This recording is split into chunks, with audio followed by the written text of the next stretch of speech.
Assalamualaikum warahmatullahi wabarakatuh. Welcome back to Resensi. Usia muda seringkali disebut sebagai usia emas. Pakar menyebutnya sebagai quarter life crisis. Bahkan Rasulullah SAW bersabda tentang salah satu pertanyaan hari kiamat. Kau habiskan untuk apa masa mudamu? Jika sebab bagi akibat kita di alam akhirat kelak adalah alam dunia, maka sebab bagi akibat pada masa tua adalah masa muda.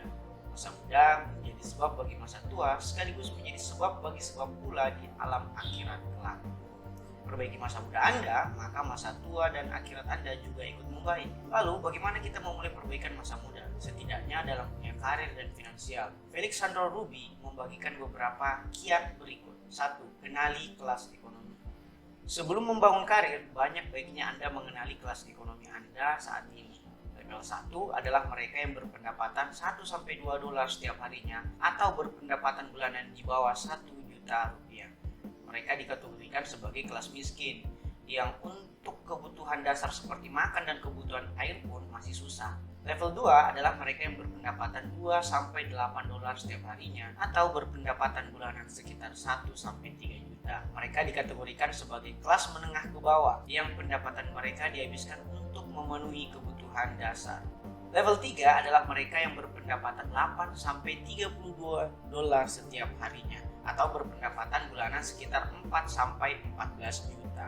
Mereka dikategorikan sebagai kelas menengah ke atas yang telah mampu memenuhi kebutuhan dasar, perangkat teknologi menengah, dan motor. Sementara level 4 adalah mereka yang berpendapatan di atas 32 dolar setiap harinya atau berpendapatan bulanan di atas 15 juta. Mereka dikategorikan sebagai kelas kaya yang telah mampu memenuhi kebutuhan dasar, perangkat teknologi atas, dan mobil. Apa pentingnya Anda mengenali kelas ekonomi Anda?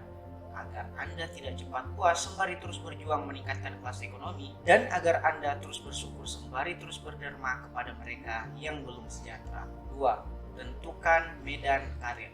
Jika Anda telah mengenali kelas ekonomi Anda, saatnya menentukan medan karir. Terdapat setidaknya 4 medan karir untuk Anda memulai dan mengembangkan karir tersebut. Pertama, melanjutkan usaha keluarga. Dengan berbagai strategi disrupsi, Anda dapat mengembangkan bisnis keluarga agar terus relevan dengan zaman. Kedua, merintis bisnis sendiri. Jika Anda lebih tertantang dengan mendambakan independensi, maka mendirikan bisnis sendiri adalah pilihan yang tepat. Ketiga, menjadi seorang profesional. Tidak semua miliarder berasal dari berbisnis. Mereka yang berprofesi sebagai karyawan profesional juga dapat menjadi miliarder. Contohnya, mereka yang menjadi lawyer corporate, head of finance, atau data scientist di perusahaan multinasional.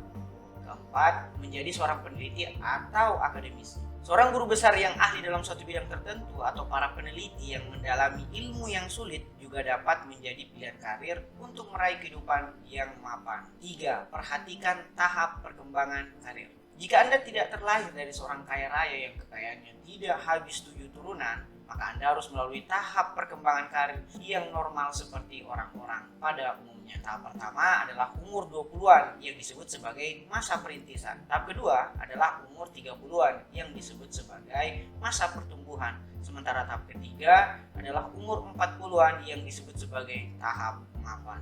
4. Ragam opsi pendapatan. Lalu, bagaimana caranya dapat mapan secepatnya dengan pilihan karir yang Anda pilih? Salah satunya cara jika Anda bukan pewaris tahta adalah dengan memperbanyak pendapatan.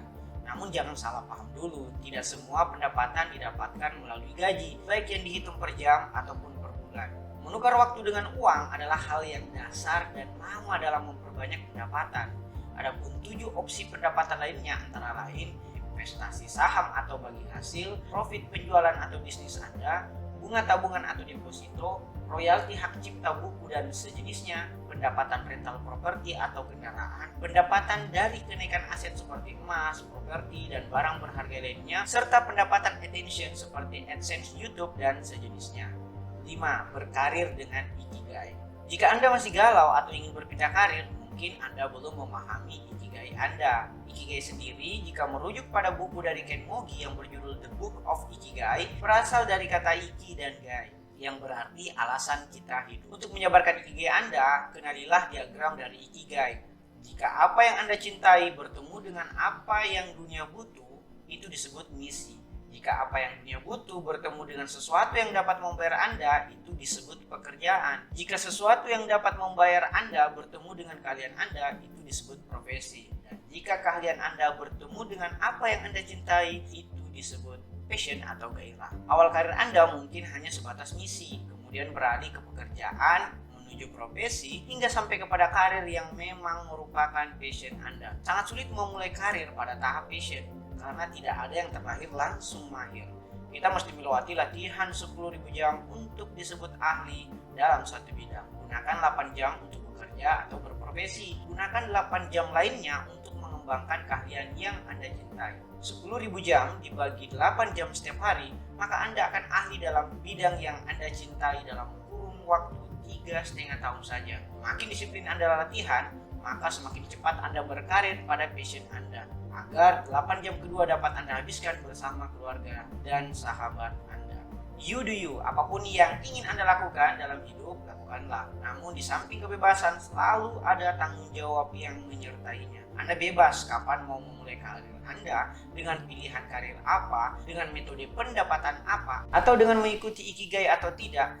Yang jelas, Anda sendiri pula yang menanggung di mana kelas ekonomi Anda berada, keluarga Anda, dan jika diperluas kesejahteraan ekonomi bangsa Anda. Jika Anda menganggap segala sesuatu sudah pakem dan tidak dapat diubah lagi, Anda terjebak pada fixed mindset. Namun jika Anda memandang segala sesuatu dapat dilatih, dipelajari, dan dikembangkan, selamat, Anda berada pada team growth mindset, fixed mindset, ataupun growth mindset. You do you. Ada pertanyaan?